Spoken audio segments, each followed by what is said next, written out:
you thinking about buying a home but have no idea where to start or what the process even looks like?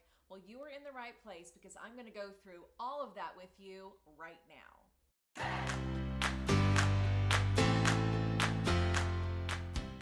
Hey everyone, this is Danae Hewitt, your go-to DFW realtor with Brico Realty Services, and I am so glad that you stuck around because I'm going to give you some great information if you're buying a house for the first time. Now, with that being said, I do need to tell you that this is not a one-size-fits-all video. There are so many left and right turns and ins and outs and ups and downs with buying a home, but I'm going to give you typically on average, this is what the process looks like. Step number one is you need to get pre-approved for a home loan if you are not paying cash for your property. So what you need to do is go into your bank and see about getting a home loan. You're gonna get pre-approved for a home loan, and that lender is gonna give you a piece of paper that says you are approved for this amount and you can purchase your home, and we've checked their credit, we've checked their debt to income ratio, we've checked all the things. So with that letter, when you find a house that you like, your real estate agent is going to submit an offer on the home, but also include this pre-approved letter. What this does is this shows the seller, yes, I am pre-approved for this amount of money, and yes, I can pay for this home. Step number two is to find and hire a real estate agent to represent you in this transaction. And this is really important too, because this agent is going to help you purchase probably one of the most expensive things you will ever buy in your life. So you want to make sure that you are hiring someone that you trust completely. Now, step number three is the fun part. It is house hunting, which is so exciting. So you and your agent really need to be in good communication for exactly like what you want in a property. It's not just 3 bedrooms, 2 bathrooms, and a 2-car garage. There's gotta be more. Do you want a fenced-in property because you've got dogs? Do you want a pool? Okay, you want a pool, but do you want the pool to take up the entire backyard? Because some pools do. Or do you want to have some green space in addition to your pool? Do you want minimal landscaping? Things like that. You've got to really dig deep and give more information for what you want. Once you have found your home, your agent is going to talk to you about what needs to happen with your offer to make it the most appealing and the most aggressive for it to get accepted by the sellers of the property. So let's say you've put an offer in and the sellers have countered back with your offer. This can totally happen. Maybe there's something in it. Maybe you didn't put in a full asking price. Maybe they want it closer to be at the asking price. So they've countered back to you saying, hey, we want to counter back and ask for you to pay for this amount. If you're willing to do that and you accept their counter offer, then boom, you are officially under contract with your soon-to-be new house. Here in Texas, the first 3 days of that contract are crucial. You have to submit earnest money and option money. So let's talk about what this is. Option money is your due diligence period. You're going to put forth anywhere from $100 to $200, and you're going to ask for anywhere from 5 to 10 days to do your due diligence on the property. This is when you're going to hire your inspectors to look at the property, and they're going to look at everything. They're going to look at the roof, the electrical, the HVAC, everything you can think of in a home. And you're going to get a report back, and it's going to tell you everything that is right and wrong with the property. That option money is not refundable to you. So let's say you get that inspection back and you go back to the sellers and you ask them to pay for some repairs, to fix some things for the house before you'll purchase it. Well, let's say they say no.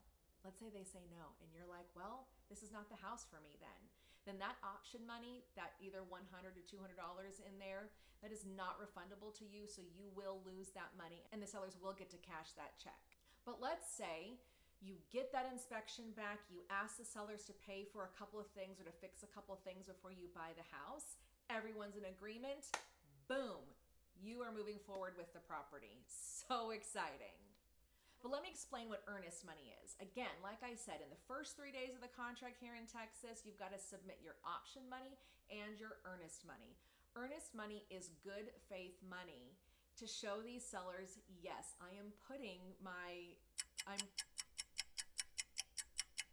where you're showing the sellers, yes, in good faith, I'm going to purchase your home, and here is X number of dollars. Now, usually that X number of dollars is about 1% of whatever your offer price is. And that shows the seller, yes, I am serious. I do want to buy your house. So now in the process, it's pending. The home is pending for sale. And usually it's pending because your loan officer and the underwriters are still working on your file to definitely guarantee that you will have the funds to afford this house. And that process from beginning to end probably takes about 30 days for lenders. Some lenders can do it in a shorter amount of time. So it all definitely depends. But what happens is the underwriter is still checking that your credit is what it is. It hasn't changed at all, that your employment hasn't changed at all in the last 30 days. They're making sure that you haven't gone out and bought a car. Please don't buy a car at the same time when you're buying a house. Don't take out any new credit cards. You have to be very careful about what you spend when you're in the process of buying a house. Also during this time, the home is going to be appraised. So the appraisal is actually hired by your mortgage company, and they go out to the home and they assess the value of the home to make sure that it's worth what you think that it's worth. So what they're going to do is they're going to pull some comparables in the area, usually about 3 comparables. They're going to look at the pictures on the inside of the property. Maybe they'll do a drive-by of that property, but they want to compare and see if that home is comparable to the home that you're purchasing. And we just hope that appraisal comes back on target. So if it is, great. It is smooth sailing. All we need to do is do a final walkthrough of the property and the home is yours. Now, if for some reason that appraisal comes in low, and that has definitely happened, it just does, then you go back to the negotiating table. The listing agent may try to fight that appraisal and say, no, it's not worth $10,000 less. And here's why. Here are the comparables that I used when I listed the house. If you have the funds in your account and you can pay that difference, then maybe you say, you know what? I can definitely afford to pay an extra $5,000 on this house, and you move forward with the process. Or maybe the sellers have to lower their price by the $5,000 or $10,000 in order for you to buy the home. The last step is the final walkthrough of the house. So this is when you and your agent will go through the property and you'll double check all of the repairs that were done. You want to make sure that those were done correctly and they're done adequately. You also want to check and make sure that the home is what it looked like when you first put the offer in. You just want to make sure that the house looks like what you want it to look like when you purchase the house. And that final walkthrough usually happens the day of closing or maybe the night before, just kind of depending on everyone's schedule. And then you are finally at the closing table purchasing your house. You're going to sign the documents. You're going to sign everything. And it's quite a lot of documents, okay? Just be prepared to sign and know the date. If you guys found any value in this video, hit the like button, subscribe to my channel, and also in the description below, I have my buyer's checklist that I'm happy to give to you for absolutely for free, so check it out. And that's it, you guys. That is the home buying process. All right, guys, have a good one.